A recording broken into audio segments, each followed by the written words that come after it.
ঈদকে সামনে রেখে দুধের দোয়া তুলসী পাতা মিস্টার 10% তথা তারেক সরকারের বিরুদ্ধে ষড়যন্ত্রমূলক মিথ্যাচার করা হচ্ছে, যেখানে হারামজাদা রবিউলের মতন ব্যক্তি এবং তার মন্ত্রণালয় সড়ক পরিবহন প্রতিমন্ত্রী সাদা দাড়ি রেখে এরা বারবার বলতেছে যে এইবার ঈদের মতন শান্তির যাত্রা কোনোদিনও হয়নি, কোন পরিবহনে ভাড়া বেশি নেওয়া তো দূরের কথা, বরঞ্চ হেরা হ্যাগভতি অর্থাৎ এই দুধের দোয়া তুলসী পাতা ফেরেস্তার সমতুল্য লোক এই হারামজাদাদের উপর সম্মান রেখে নাকি অনেকে ভাড়া কম নিতেছে, 20 টাকা 30 টাকা কম নেই, 50 টাকা কম নিতেছে বা 100 টাকাও পর্যন্ত কম নিতেছে।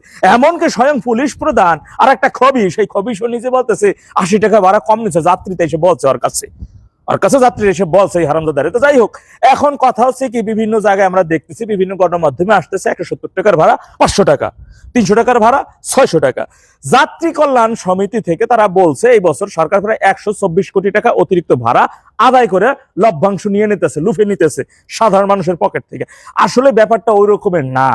আমরা মহাখালী, সায়দাবাদ, যাত্রাবাড়ি, গাবতলী, আরো গুরুত্বপূর্ণ মিরপুরের বিভিন্ন জায়গার বাস টার্মিনালগুলোতে খোঁজ খবর নিয়ে দেখছি যে সেইখানে কোনো যাত্রী যাওয়া মাত্রই পরিবহনের পক্ষ থেকে তাদেরকে বোনাস স্বরূপ 100 টাকা দেওয়া হইতেছে। এরপরে যে বোনাস স্বরূপ ঈদ বোনাস হিসেবে 100 টাকা, অনেকে আবার ইফতার করার জন্য তারা 100 টাকা দেয়। এই খুশিতে যাত্রী আবার তাদেরকে ওই যে 300 টাকার ভাড়া যেখানে 600 টাকা, অর্থাৎ 300 টাকা বা 250 টাকা তাদেরকে অতিরিক্ত ভাবে খুশি হয়ে দিতেছে। এইটা হচ্ছে নিজেদের মধ্যে সমঝোতার মধ্যে ঈদ বোনাস লেনদেন বা আদান প্রদান।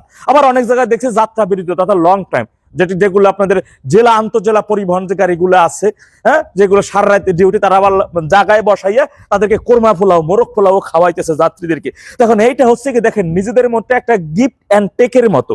সুতরাং এইখানে কিন্তু এই যে বলা হচ্ছে 124 কোটি টাকা লভ্যাংশ নিয়ে যাওয়া হচ্ছে, এইটাও কিন্তু একটা বোনাস স্বরূপ। কিন্তু তারা যেভাবে নিউজটা প্রোপাগান্ডা হিসেবে ছড়ানো হইতেছে, বিএনপির মতন এমন দুধের দোয়া তুলসী পাতা মিস্টার 10% তাগো নিয়ে মানে যেভাবে অন্যভাবে জিনিসটা ষড়যন্ত্রমূলক এটা করতেছে, এটা বোঝাই যাচ্ছে। কিন্তু আসলে ঘটনাটা ওইটা না, আমি যেটা বলছি ঘটনাটা এইটাই। সুতরাং এইখানে কেউই কাউকে বেশি ভাড়া দিতেছে না, এইখানে একে অপরের সমঝোতার মাধ্যমে মানে ঈদ বোনাস হিসেবে দিতেছে।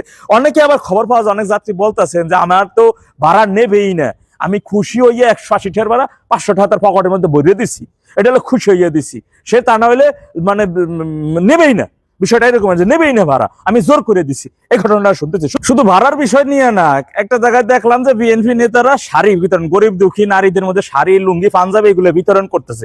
এই জায়গার শাড়িগুলো খুব কালার ভালো, কিন্তু ভিতরে বাস খুলে দেয়, ভিতরে সেরা ফুটা বাইজে গেছে, ছবিটা ভালো করে দেখেন। আসলে এইটাও একটা ষড়যন্ত্রমূলক ভাবে নিউজটা প্রচার করতেছে।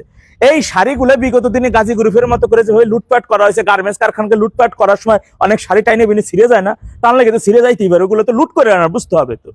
যখন বস্তাগুলো নিয়ে আসছে তখনই হাত পাশাপাশি কোনো কিছুতে বাইরে হয়তো ছিঁড়ে গেছে, তো সেইটা মিডিয়াতে ফলো করে প্রচার করার কি আছে, বিভিন্ন ইউটিউবার এটা এইভাবে প্রচার করার কি আছে? তাই একটা বললেই তো শাড়ি একটা দেওয়া যাইতো, তাই না?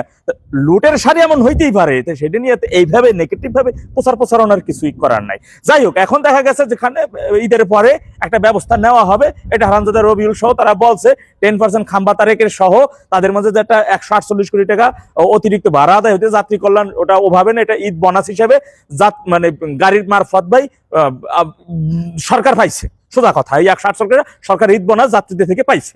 এখন এটা তাদের মাঝে ভাগ বাটোয়ারা সহ এই খাম্বা তারেক যারা আছে এদের মাঝে করার পরে, এরপরে ঈদের পরে যে সকল বাস মালিক বা বাসের স্টাফরা সঠিকভাবে যাত্রীদের থেকে বোনাস আরো উত্তোলন করতে পারে নাই, এটা এতটা হওয়ার কথা ছিল না, আরো বেশি হওয়ার কথা ছিল এবছর, হ্যাঁ, কিন্তু সেটা যেহেতু হয় নাই, সুতরাং এ বিষয়ে তখন দেখা হবে, ঈদের পরে ব্যবস্থা নেওয়া হবে, অবশ্যই ব্যবস্থা।